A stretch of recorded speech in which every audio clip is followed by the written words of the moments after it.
Alright, so in today's video, I'm going to be showing you how to do a 3D chrome type text effect in Blender. Very easy and simple to do. This video might be a bit longer, but I'm going to go step by step how to get this animation going for you, how to add the tubes in between the letters, I'm going to be showing you also how to use my workflow, or how I pretty much work and how I set up my Blender to be more work efficient. And so yeah, let's get into it. Alright, so here in Blender, we're gonna go ahead and delete our defaults. Shift A, we're gonna add a text. Tap to go into edit mode, and let's type in, you can type in whatever you want. In my case, I'm gonna do yours, just like that. RX90, really quick. We're gonna go into object data properties, font, and we're gonna go and pick a font. I already know what I want. You could do your own custom, you could do your own logo, you could do pretty much anything you want to do, but I'm gonna do Arial bold italic. So double click on that, bring down this geometry tab, and bring up the extrusion. Say somewhere around there would work. You want it to be thick enough because we're gonna be adding some objects inside, so make sure it's a bit thick. I say somewhere on there works. And the bevel, the depth, we're gonna bring it up a bit as well. I would say maybe somewhere around there. And this is gonna help so that when we give that glass material, you can still see some type of depth in there, and it looks pretty cool. So another thing I like to do is go to front view by clicking one on your keyboard or numpad, and GX to drag it along your x-axis. Center that with this blue line, which is the z-axis, and we're gonna go with the crosshair on top. We're gonna click and drag, and it's gonna give us a second screen. Now this screen over here, I'm always gonna want my render to be up there at all times. So let's go to the render properties, bring this to cycles, CPU to GPU compute. Let's turn on this motion blur from now. Then we're gonna go ahead into the world properties, and we're gonna set this to pure black. And you could either click on these things over here to switch from object mode or regular viewport or solid color to render viewport. So, or you could just Z, and you could go to rendered viewport, and you'll have this black, I guess, viewport. But what we're gonna do is we're also gonna turn off the overlays, and now we're gonna have a pitch black viewport. Now the only reason why this is happening is because we're on render view, and there's no lights, so there's no way that you can see any object in there. But if we go ahead and add a quick light just so that we see what's going on, let's add an area light, GZ, and you can already see what's pretty much going on over there. Let's bring this up a bit more, scale it up a bit more also. Go to the object data properties, on the power, let's do 50, so we have a bit more of a clear view of what's going on. And now we go ahead and start playing with the lines and everything, with the pipes going through the text. So Shift A, we're gonna add a bezier, a curved bezier. And the other reason why I have this screen on this right side is because even if we move through the back or top view and all that stuff, we're gonna have this front view at all points, which is the most important one for this render. All right, so GZ to bring it up a bit, somewhere like, I would say somewhere in the middle, like that. Let's also go to object data properties, bring up the depth a bit to make it thick. I would say maybe somewhere around there works for me. Bring up the resolution to 12, and the resolution preview you to 36, and this is gonna make your curve look a whole lot better. Once you do that, let's go ahead and GX, grab it all the way over here. Tap to go into edit mode, and we can now go ahead and bring this up somewhere like this. And again, the way I'm doing this is select the point, G to grab, and you're able to move the curve just like that anywhere you want. And of course, if you move over here, you can also move it on the Z axis, X axis, and the Y axis if you wanted to. That could also help you have a bit more of control over the curve. And so yeah, but let's move this over here like that. Click on this point, grab it, move it somewhere. So it's like, I want to have nice and curvy lines. So let's bring this back on the x-axis somewhere around there. G, Z, bring it down. I would say somewhere around there. We can also click on this point. Let's bring it up a bit so it's over the Y like that. I think that we can go ahead and move this a bit more. Grab this inside like so. and I would say maybe somewhere like this should work. Now that I have this, you go ahead and click on this point and E to extrude, and it'll make another segment just like that. That one we're gonna go ahead and bring it through the O, and I think it's gonna look pretty cool. So let's just go ahead. Again, it's a bit messy, but don't worry. This is why I'm telling you, don't hesitate. Don't worry. Just go ahead, go with the flow. Have fun with it, most importantly. And I would say somewhere around there should work. Bring this up a bit. Again, it's a bit tricky, but once you get the hang of it, trust me, it'll be super easy. And so again, I'm probably gonna speed it up, but I also want to show you one more thing before I do speed it up. If you want to have more segments in between so that you have more control of the curve, you could select this point and the last point, or any 2 points, and when you subdivide, it'll add a third point in the center, like this one right here. So now what this could do for you is you can have more control of where your line or your curve is going. And so that's just a quick tip I wanted to give you guys. So basically, I'm gonna go ahead and go over my whole text, and once that's done, I'll be back with you guys.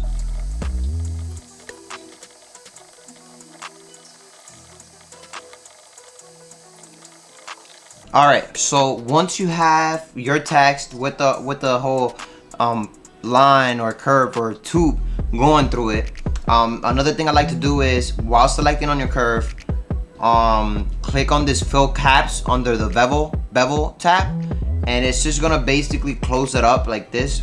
So if we unselect it, it does that. So just to close it up, make sure you have that checked in.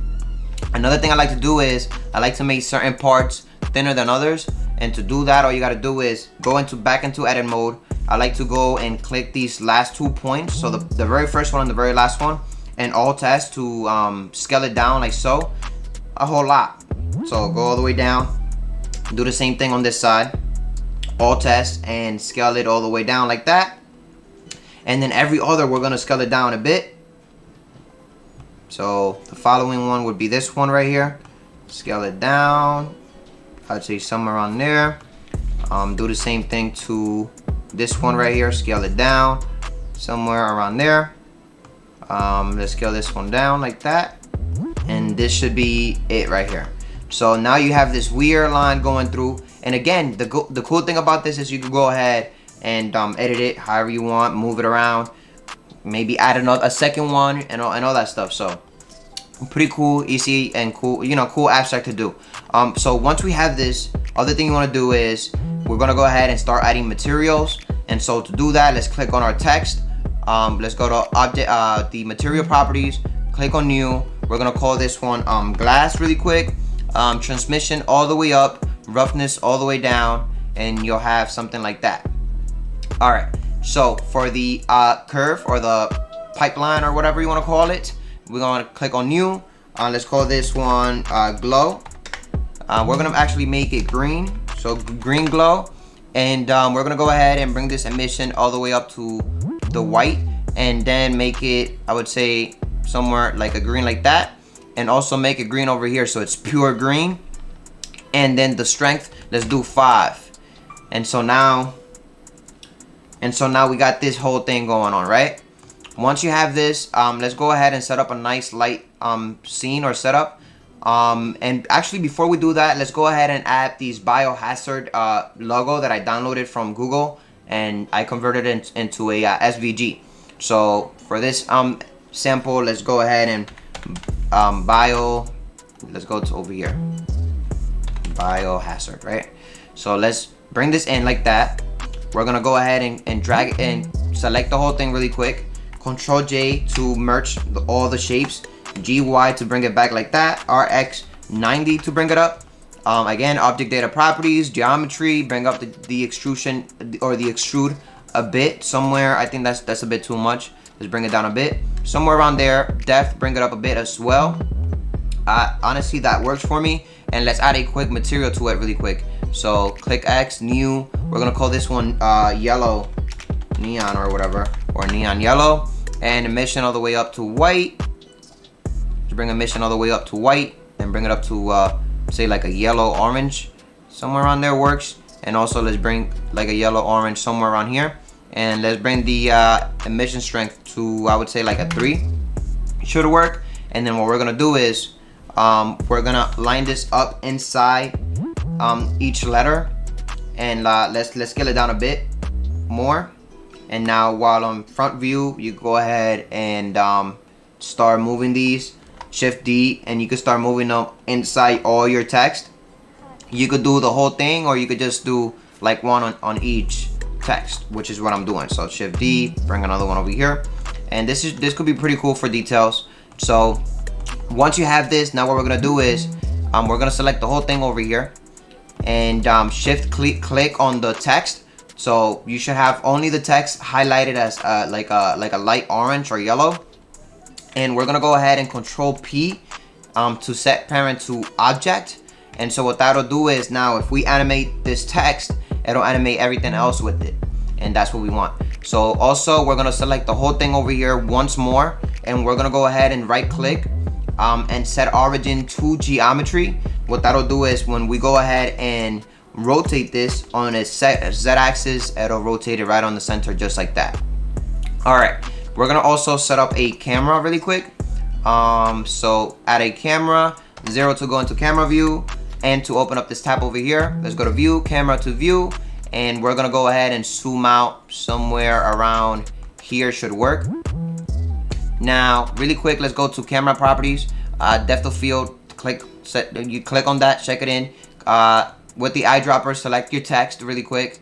Let's bring this down to, I would say, maybe around 0.5. And then I guess we could also go into render view on this side as well. I'd say somewhere around there should work for me. Say somewhere around there. We're also gonna play with the focal length. So we're gonna bring the focal length to about, I would say, like 20, and then we're gonna zoom in, and this is gonna give you a cool animation trick. So I would say somewhere around there should work for me. I think I'm happy with this. So now let's go ahead and animate this text really quick. Let's bring up the timeline a bit more so we see what we're doing best.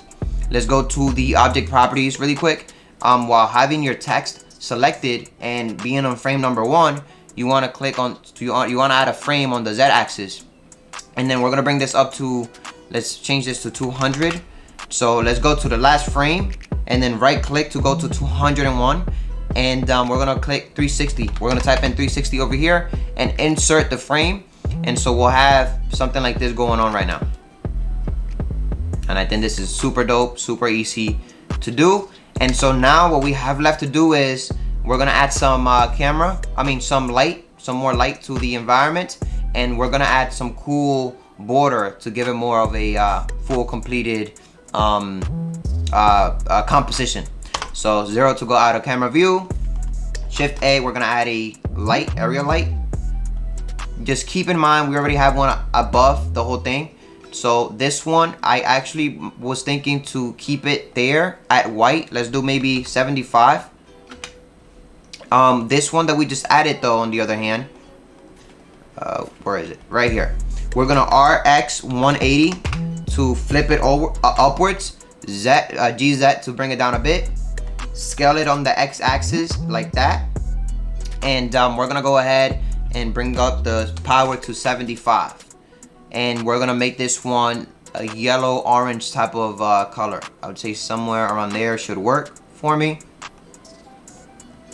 That works. And so you'll have something like this.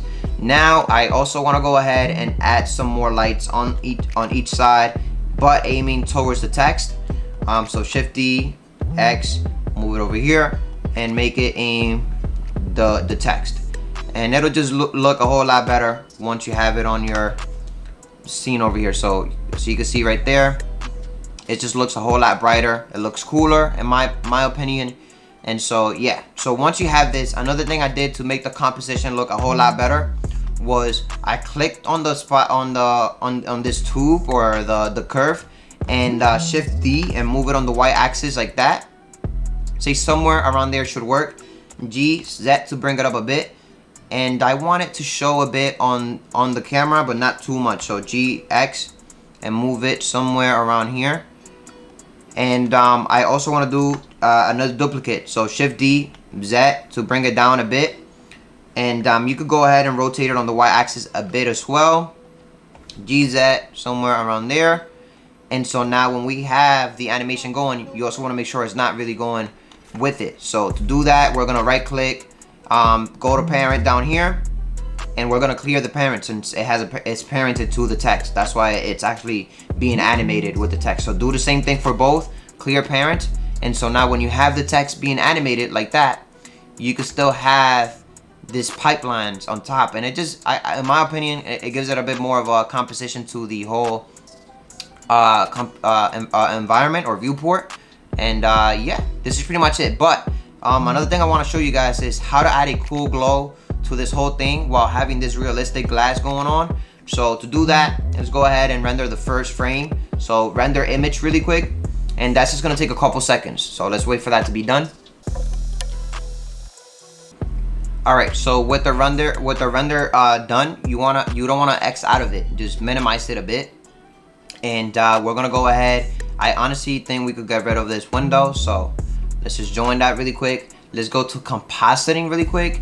Use nodes. Let's move the composite, or I don't know what you name this exactly. How do you pronounce this? But let's move it to the side a bit. And we're gonna Shift A. We're gonna add a viewer node, and we're also gonna add a glare node. So Shift A, search, and search for the glare node really quick. Enter, and we're gonna drop this one in between these two. Shift, right click, and drag it to have this point added right here. And now we're gonna be able to connect this one with that right there. And so now you have this cool glow effect on your rendered. And so you can go ahead and play with it. So in my case, I'm gonna probably do fog glow. And actually not fog glow, we're actually gonna do streaks. And we're gonna go ahead and bring this up a bit more. And you can play with the settings until you get something cool that you actually do like. And you can shift click and drag it, so you have more control of the numbers that you're adding into your scene. So let's say somewhere, let's bring this all the way down. Let's see what we get. Do something like that. Okay, it looks pretty dreamy. I like that. Bring this up a bit more. Actually, no, we could stay where we were. There works. Bring this up a bit more. Let's see what we get. Again, I'm playing with it, and so I would say maybe halfway should be cool. Bring this up a bit, and yeah, just let's see what we get. I think that was cool. But again, there's all these other options. You got the stars, you got the ghost, which is a pretty cool one. But I'm gonna stay with the streaks for this one. Also the fog glow, it's one of the main ones to do, which actually looks pretty cool as well. So if you were to do something like this, I think that's super cool. And if you go back to your render, your final render, you'll get something like this. And so now that you have that, you can have a visual of what the render is going to look like. You can go ahead and go to the output properties over here. We're going to go and select the folder where we want to save this at. We're going to give it a name. So let's say green pipe lines tutorial, I don't know. And then we're going to select the location, accept to save it. And from PNG, I like to do FMPEG video. Encoding, change container from Matroska to MPEG 4. And this is pretty much it. So now, of course, if you go to layout, you'll have your animation going. So just keep in mind, this is what you're gonna have at the end of the video. Also for the renders on this one, I don't think we need all these samples. Honestly, I would say with 10 seconds for each frame should work. So if you render image, you'll be able to see what 10 seconds will look like really quick. And this is how I play with the time, because you know, time it is very important, and we don't have too much of it to waste. So I think honestly with 10 seconds works. You get a nice render. Probably not the best quality, but it'll do for the tutorial. You can go ahead and probably do about 20 seconds, 30 seconds, and you have a nice high quality render. So now that you have this, all you gotta do is render animation, and it's just gonna render the whole thing little by little. Each frame will take 10 seconds, and you have 200 frames. So just do the math, and you'll know more or less when it's gonna be finished. But that's gonna be it for this video. I really hope it helped you a lot by seeing the whole process of it. I know it's a pretty long video, but I wanted you guys to see the whole process from actually starting the whole thing to the final render. And again, this is, I've never done a video like this. I usually just show you how it gets done and then you guys figure it out after that. But if you guys did enjoy it, please make sure to drop a like down below. Comment what you want to see next. Subscribe if you're new to the channel. Make sure to turn on the bell notification button for new content. And I'm out.